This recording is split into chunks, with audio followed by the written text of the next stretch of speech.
Hey, how you doing? Welcome to the Steve and Dan show. My name's Steve. This is my co-host, Dan. Oh my gosh, I got it right that time. It is so amazing. I'm so happy with myself. Well done, Steve. I'm proud of you. And I'm sure I've jinxed myself for the rest of the shows. Anyway, for those of you who haven't seen this show before, I'm Steve and Dan, and this is Dan, and we have members of the community on to have them tell their story so that you get a better understanding of what the community is about, what the SFM is about, and hopefully give you a little insight into other people's journeys and how it might be similar to yours. So for me, I'm a husband, father, entrepreneur. I live in the US. I've started and grown several businesses over the years, and I love doing that. I love building stuff up out of the ground. I like that challenge. And I've also always been drawn to that. One of the reasons why is because I want to spend more time with my family. So I'd build a business and I'd get really busy and I'd make a good income, but I wouldn't have that time with my family. Something was broken. I went searching, came across the SFM, realized it was the direction that I wanted to go, and here we are today. So that's kind of my story in a nutshell. Dan, would you like to give people a brief idea of who you are and where you're from and where you are? Thank you very much, Steve. Yes, so where I am is Melbourne at the moment. Now, if you've been watching the show for a while, you know that I have been traveling probably for about, 16 weeks or so, which is really cool. But I come from a background in corporate software sales. I was working 70 hours per week and basically feeling unfulfilled. So I'd reached the point where I was earning really good money, but I was trading all of my time to earn that money. And I wasn't getting that fulfillment and satisfaction from doing what I was doing. And my big wake-up call was realizing that any income goal in the past had never brought me fulfillment or happiness or really changed anything. And yet I had goals to earn even bigger income, in the future. And therefore, why did I think that that was going to bring me anything that I didn't already have, except for more material stuff, which ultimately doesn't bring us fulfillment? And so from realizing this, I knew that I had to change path. Similar to Steve, I then came across SFM. It's weird how things always appear at the time that we're ready to hear them. Yeah. And that was now maybe 14 months ago, roughly. And so the contrast when I look at then to now is pretty spectacular, pretty awesome. So Karena, if you'd like to give us a little bit of an overview of yourself, probably a bit longer than me and Steve, because we, just do a Cliff Notes version, given that people have maybe seen us talk for, I think, 20 plus times now. Karena, if you'd like to give us an overview, that would be fantastic. Sure. Okay. My name's Karena and I live in Sydney. I've been with the SFM since about February or March this year, 2017. And I came across it at the time I was volunteering on a permaculture farm in Sydney. So I was living rent-free on Bungan Beach overlooking the ocean. I could see whales jumping from my bed. It was friggin' awesome. And I was just like, I'd quit my job the July previously because I was super burnt out. I was working at a university. I'd been there 5 years. I don't deal well with politics. It was all politics. I didn't feel like my job had any meaning and I was bored.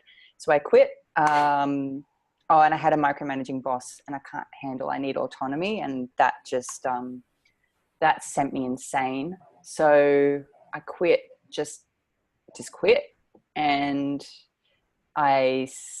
did some volunteering, went to Cuba, Mexico, came back, and then ended up on this permaculture farm for 5 months. And it was beautiful and amazing. And it was I was unemployed for 9 months during that time. And it was beautiful because I got to recharge and figure out what the hell do I want to do with what am I going to do? Seriously. And it was towards the end of this permaculture stint, I found the SFM. And I'd been looking for online stuff in the past. I knew I wanted to do something. I always knew I wanted to do something of my own. I always knew I wanted to do my own thing. I just didn't know what that was. And I knew I wanted to do something where I wasn't stuck. I didn't have to be tied to a location, where I could make choices about where I could go and when I could work. I'm going to share this story because we want to hear it. This is the part that really broke the camel's back for me during that time when I decided, because the SFM emails had been sitting in my inbox and I hadn't really been looking at them. When I was on this permaculture farm, I met this guy online and he lived in Bathurst or something, Wagga, somewhere. And he was this what did he was a blacksmith, right? So he had this business being a blacksmith. So he would make beautiful sculptures for council, and he got a lot of commission work. Anyway, so we had this intense like communication for like a few weeks, and then I was like, we just have to meet. And anyway, I went and met him, and it didn't work out. That aside, what that experience showed me was I was really annoyed that, like, if I meet the love of my life and he lives wherever, I'm stuck here working a 9-to-5 job. That shits me. Like, one of my biggest values is relationships. And I want to have the freedom to go and be wherever he is if I meet him, or wherever my friends are if they need me, or wherever, because I have that freedom to choose. And that was kind of the straw that broke the camel's back. It was that realization that I needed to do something. So it wasn't even so much about finances. It was about freedom, and freedom to choose, and freedom to be where I wanted. Anyway, that didn't work out, but it was a great awakening for that reason. I'm glad that experience happened. I thought you were going to say like that you met him and then you guys fell in love and lived happily ever after. And No, I think what happened was, like, I went over there, and then it was all a little bit, you know, when things happen too intensely, too quickly, and then it just kind of is like, this is just weird. Like, it was almost, anyway, it was an awesome experience for the amount of learning I got from that, and from just how it propelled me into doing this business. Right. Like, So it literally did. that's awesome. If you could give us a little bit of an idea of, you know, you're working at university, but a little bit of an idea of kind of more of your background, because, you know, I come from the construction trades. Dan is from sales. It's always interesting to see what somebody's education experience is before they come into this and how that connects to this business. So can you give us a little bit better idea of some of the stuff that you've done in your past prior to quitting the university, or some kind of your work experiences, life experiences? Yes, I have a very kind of like checkered career. Varied. If you could call it that. I think varied is a positive term as opposed to checkered. It's a little dodgy. I'm gonna let me tell you all about it. Please do. So when I was at school, I didn't really like school. The only thing I felt I really liked and was really good at, or natural at, was theatre. So I did really well in that. And so when I left school at 17, I went to university in another town. So I left home quite young to study theatre, and I got a master's degree in theatre performance. So I did 4 years, and I made amazing friendships, and who I still have today, and learnt, you know, that period of time is all about really just growing up and learning how to function, really. You're kind of like having your first relationships, and like getting your first kind of like being responsible for income, like producing income for yourself and all that stuff. Learning how washing machines work, that was a big one for me. Learning how washing machines work. Yeah, 100%. Realizing that, you know, if you didn't clean the inside of the microwave, no one else is going to do it. All of that stuff. And so I picked up, what I got a lot most out of that, besides the friendships in my degree, was all those soft skills that you learn, like communication, but also being able to read people, thinking on your feet. Creativity is a big value of mine. All of this stuff that you kind of, and you just kind of have to be resourceful, because when you're putting on shows and stuff and you have no money, it's like, we need this set. Where the hell are we going to get a shopping trolley from, and, you know, a fake palm tree, like, for no money? So it's like all this stuff that you're cobbling together. So when I left uni, I came to Sydney, and all through my acting, so I continued with my acting in Sydney, doing classes, doing plays. I never really got into film. I actually never really, it's funny, I was doing all this. I actually had absolutely no resonance or alignment with the actual industry itself. I just did not relate to it or see myself in that, but I loved the creative process. So I spent a lot of time doing this, and all through it, I was working hospitality. So bars, waitressing, every single job you can name to do with hospitality, I've done it for 15 years. And then I went to Canada, and that was an amazing experience. I lived in Toronto for 18 months, and I was doing improv theatre, performing 3 nights a week in bars and stuff. And so that's when, like, I was in a group of people, and we would go on stage and we would perform for 40 minutes, completely unscripted. We'd create like a play based on a suggestion from the audience.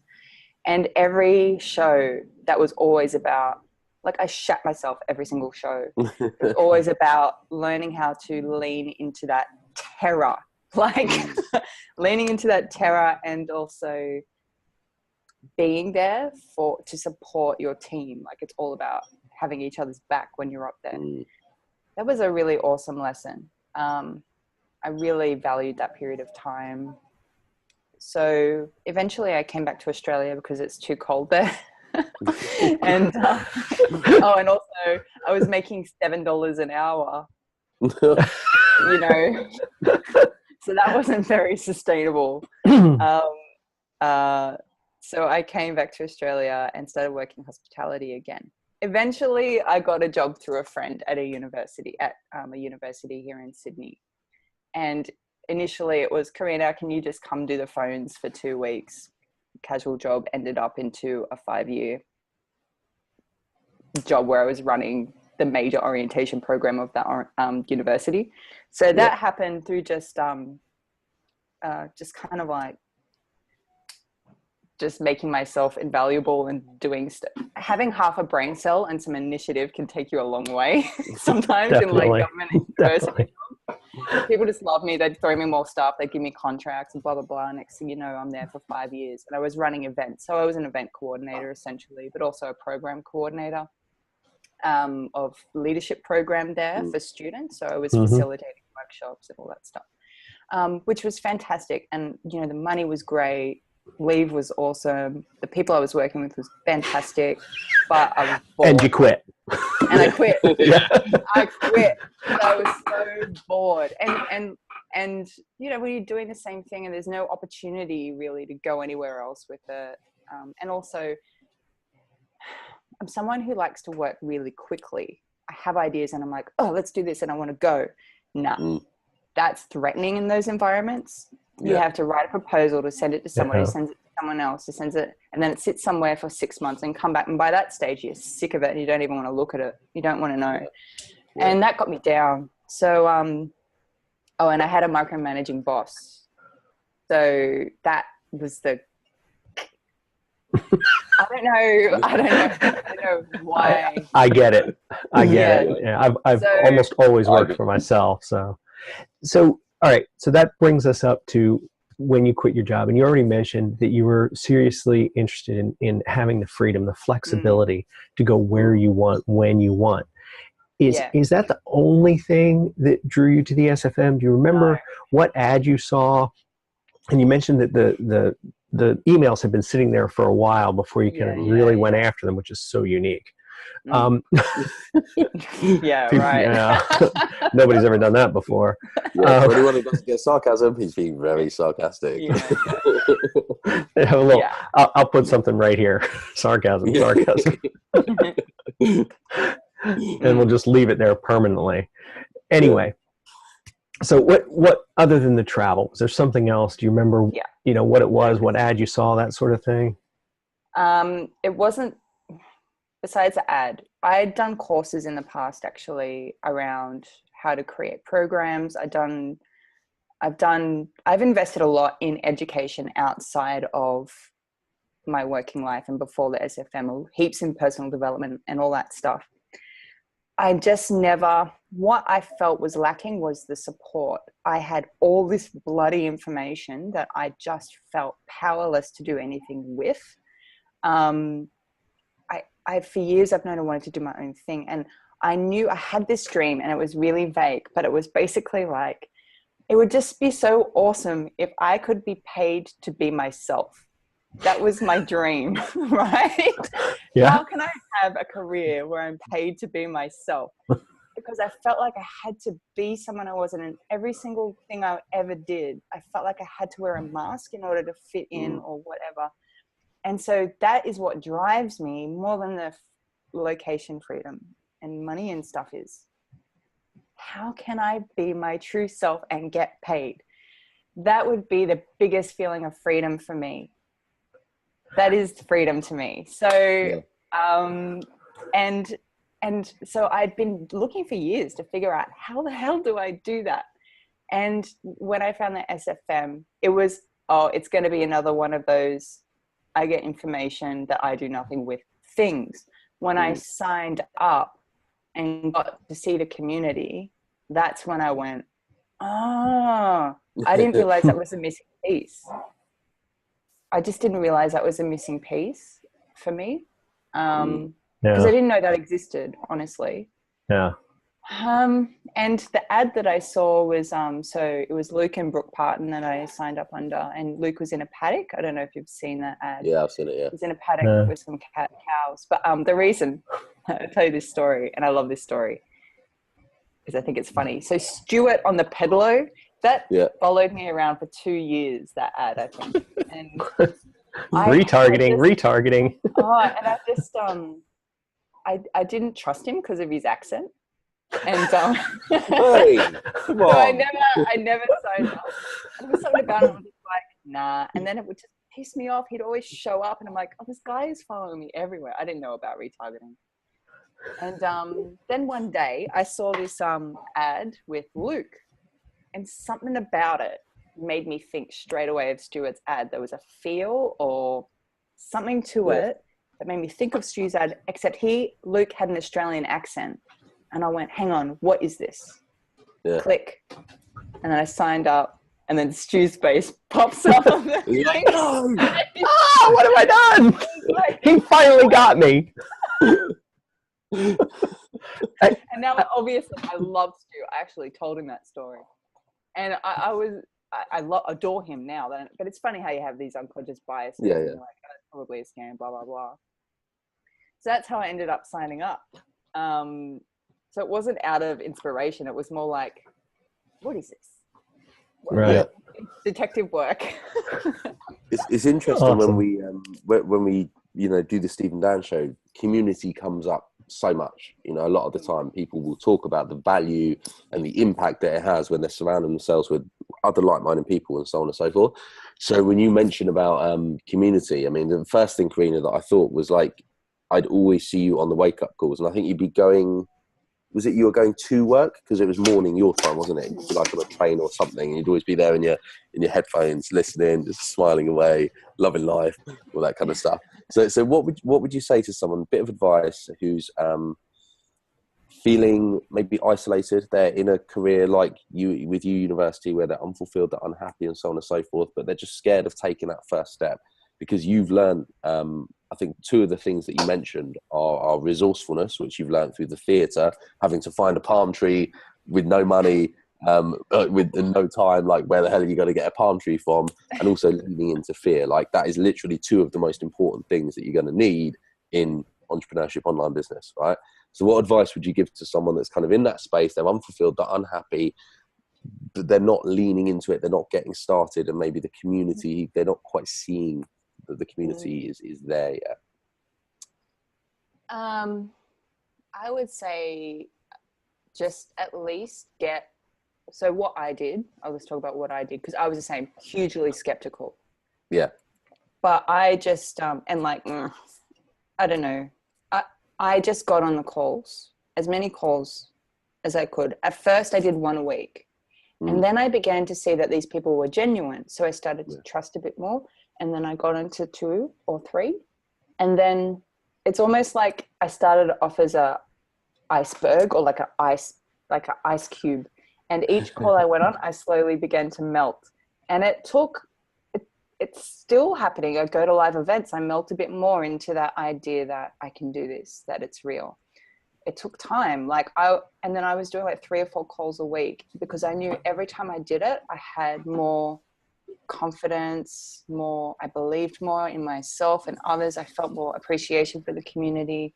But it's the other thing I did straight away when I started, because I knew this about myself, was that if I didn't have connection with people, it wouldn't work, because that had been my problem previously, like in other things I did. So straight away I searched for people nearby where I lived and reached out to my friend Angie Emd, who lives in the Central Coast. And so we started phone calls every 2 weeks.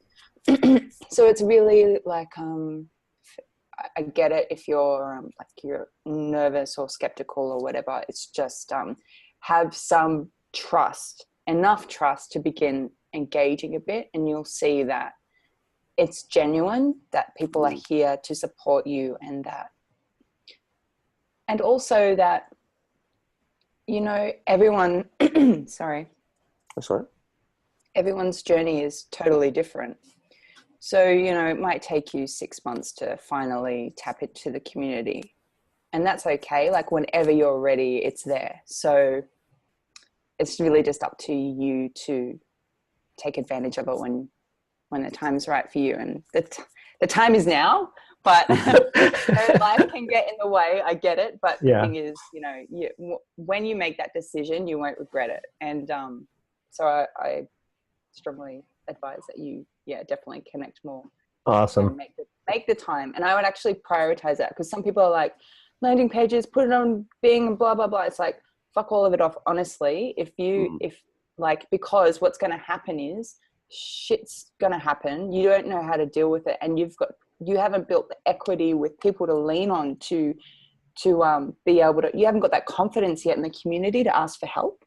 Yeah. Do you know what I mean? Great it's like, point. It's so much Great more point. than just putting a landing page up or building a web. Like, good luck trying to build your website without support from the community. That's all I can say. Yeah. Especially to do with compliance. It's kind of like the nature of this business means you need to lean on people. So Great. So Great advice. And I have to say, I find it so interesting. We'll have to do this on a different call, but I find it so interesting that the one thing that you wanted to do was to get paid to be yourself, and you went into theater. Yeah, where you're getting paid to be anything but yourself. 100%. We can have so much fun with that, in, like I said, in another call. But I really did like. Yeah, I really did like your analogy. I mean, what you said about I want to get paid to be myself. So you come from a theater background, which is a little bit different than kind of your traditional business background. I've got a background in theater as well, so I get that. Yeah. The joke in the U.S. is, "Oh, you're in theater. Where do you bartend?" Yeah, totally. So we've all done that. Yeah. Anyway, the yes. So you come from that background. You some traditional job in the university, and now you're doing this. What was there anything in that transition that, your preconceived notions, you came into it going, oh my gosh, I've done this, this could be easy, I could do that, and then when you got there, you found out it was completely different. Not necessarily harder, maybe easier, but something that you started out with one preconceived notion about what this business was and what it would take. And then when you actually got into it, you discovered it was something very different. Did you have any experiences like that? Yeah. So first of all, like I said before, coming in, I thought it was going to be just like, here's the information, go. I didn't know about the community. So that was totally opened my eyes to what's out there, and what I actually needed. Aside from that, the biggest, I suppose, challenge or surprise I came across when I started was moving from this employee mindset into this entrepreneur mindset. I'm still not there. Like, I'm still making that journey. because, you know, that's a fair training we have in that employee mindset going on. And I'm still kind of, you know, chipping away at that. I guess the biggest thing I wasn't expecting or had to lean into was how much of resistance was going to come up, and how much, you know, when you take on something like this and you invest significantly in it, it brings up so much gunk that you've not looked at yet, that you have to deal with, that you've been putting off dealing with in order to like move forward. And that again is why the community is so important, because you see how other people are dealing with that as well. You can talk about it and receive feedback about suggestions of books to read or new mindsets to maybe think about taking on. But I wasn't expecting so much pain. Honestly, and I mean like emotional pain. And I know everyone's different. Not everyone's had that experience. I know for myself I did, because I had a lot of like, I don't think I'm worthy, I'm not good enough stuff. Just shit, you know. I didn't realize it was really about coming to terms with all that stuff, as well as building a business and creating incredible relationships with people. It's all of that. That's why I love it so much. The growth aspect is phenomenal. That's something that people don't always see at the front end, is that personal growth is definitely part of it. Oh, for sure. Definitely. Not just part of it. It's probably the biggest part of it. Like, I mean, the mindset stuff will trump the tactic stuff every day. It's like you keep saying, Karena, there's no shortage of information. Like, everybody knows how to get in good shape. You just eat good food and you go work out in the gym. Like, you know, what you do, we can all find that out very easily. Yes. The information's all there, and yet almost none of us do it, because it's not about the tactic. It's not about the strategy. It's not about the information. It's about the mindset behind it. And I think also, totally. And I think attached to that and underpinning all of that is your reason for doing it in the first place. And being really clear about that. And I know for myself, as someone who's let myself down repeatedly in the past, it's very easy to kind of put that aside and get distracted by other things, and let another year pass where, you know, I know my why is sitting there, and I'm not in integrity with it. I'm not embodying it, you know, and having people there to call you out on your shit and keep you accountable to that is so important. And I think once you are clear about why you're there, the mindset stuff then begins to, drive that. Have you done your why discovery? I did it this week. Do you want to share your why? Okay. I haven't shared it with anyone yet. So are you ready? Perfect. We would be honored. Okay. I've got it here in case I forget what it is. So my purpose is to encourage others to see their authentic worthiness so that they are free to create a beautiful life of joy and impact. Awesome. That sounds like Karena Thomas. That is awesome. I'm stoked with it. That's amazing. JJ nailed it in one. He got it straight go, like bam. And I was floored. Yeah. And then I cried. I love it. Feels good, doesn't it? Yeah, it does feel good. And it's, so I'm saying it to myself as much as I can to sort of begin to be able to build my awareness to see those opportunities to encourage others to see their authentic worthiness. Yeah. That's terrific. Tell us a bit about Perth Momentum Day. I want to hear about that as well, Karena. Was that your first event? No, I went to Phoenix. Oh, of course you did. I did Platinum Gold and Momentum Day. Sorry. You're fine. I don't expect you to be up on all the details of my life. That needs a nap. Yeah. I did the 6 days there. That was epic. My brain melted. By Momentum Day, I was like, meh. Yeah.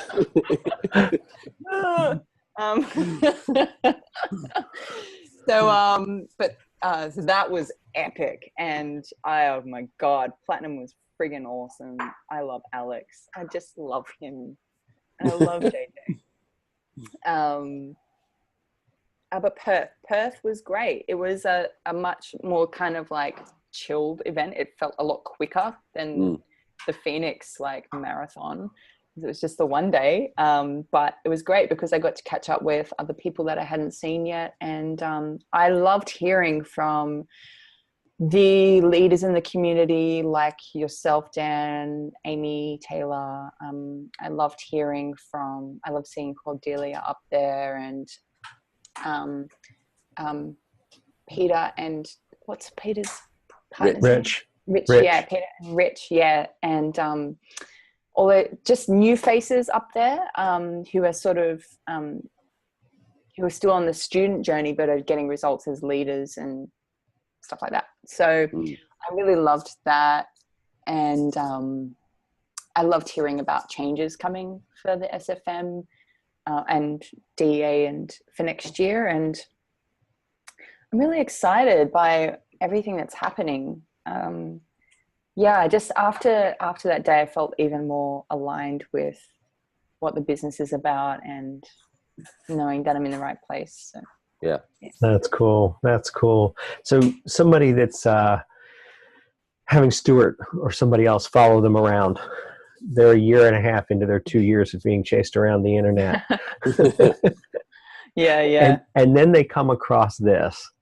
What sort of advice would you give them as to, why should they take the plunge?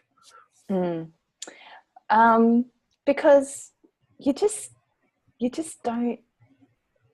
What else are you going to do?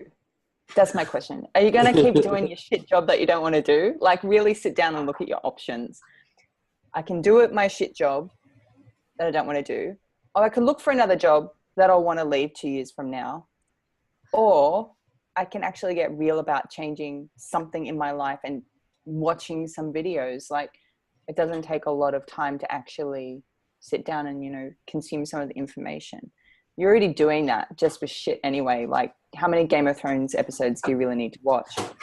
So what's your option? Keep doing what you're doing or try something new. And you don't know if something is for you until you give it a go. So you sign up for a membership and then you give it a test drive. You don't like it, then ask for your money back. I think it's just, you have to get real with yourself, don't you? It's just like, oh, this is just going to keep going on and on and on. Nothing's going to change. So unless you make a change, you got to do something different if you want different results. Exactly. Yeah. Awesome. You nailed it. Really quickly, you did a lot of personal development. You mentioned that you're very involved in that. And I know that in theater, the process of auditioning and especially doing improv, you've got to separate what people say and think about you from what you're doing. Because, when you do an audition, that's kind of a very personal thing, and they say no, you've got to get up and do the next audition, keep going. So that really, I think it's a great foundation for this business. It's an amazing experience to go through that and know who you are. But I went totally down a left turn there. Sorry. I love it. But it is true. It is true. The question that I wanted to ask was, with the personal development you've done, and even though you have had those fantastic experiences in the theater world of developing that difference, that being able to see the difference between how people perceive you and who you are, that's a lot of personal strength. But you still have to deal with yourself at the end of the day. So how do you see the difference? 2 years ago, watching the Pedalo video, what did Karena think of herself versus today? What does Karena think of her future? How did you see, kind of 2 years ago, you're watching Pedalo video. What did you think you'd be doing today? Certainly wouldn't be this. And what do you think you'll be doing 2 years from now?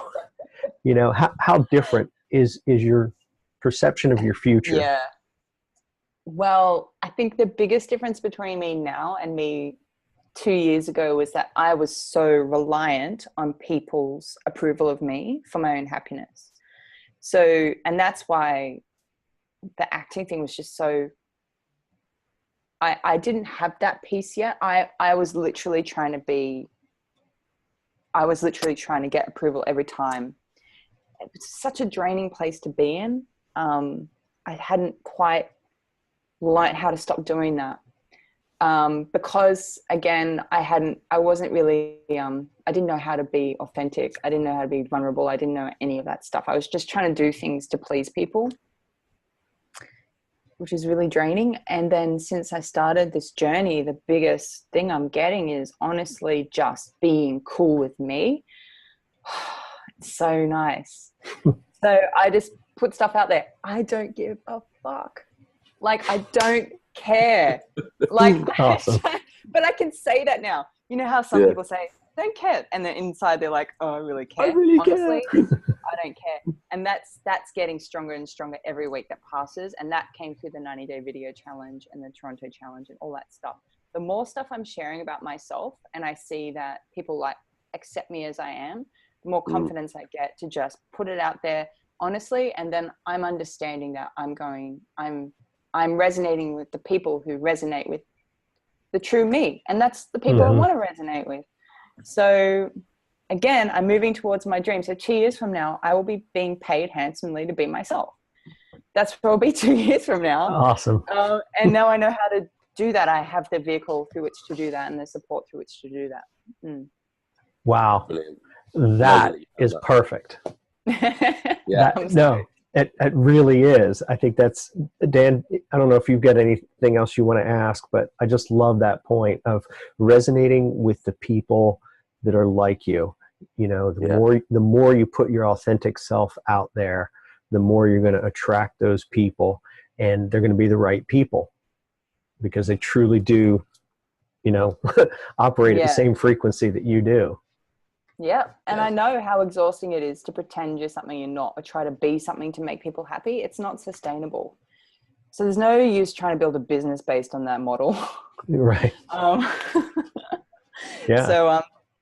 that's my approach.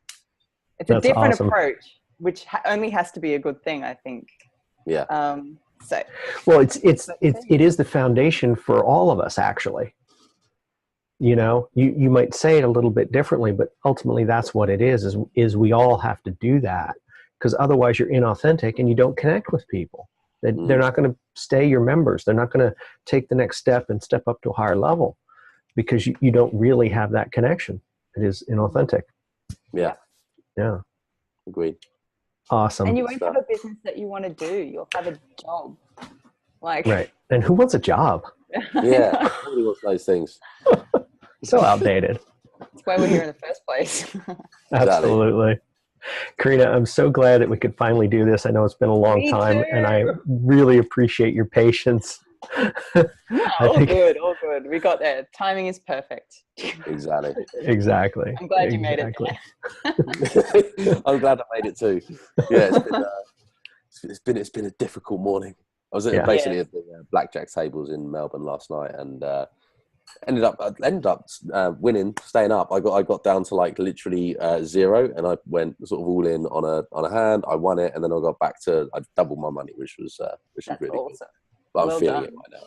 Awesome. Thank you. Now you can invest in more drones. Yeah, I can invest in more drones because they keep crashing.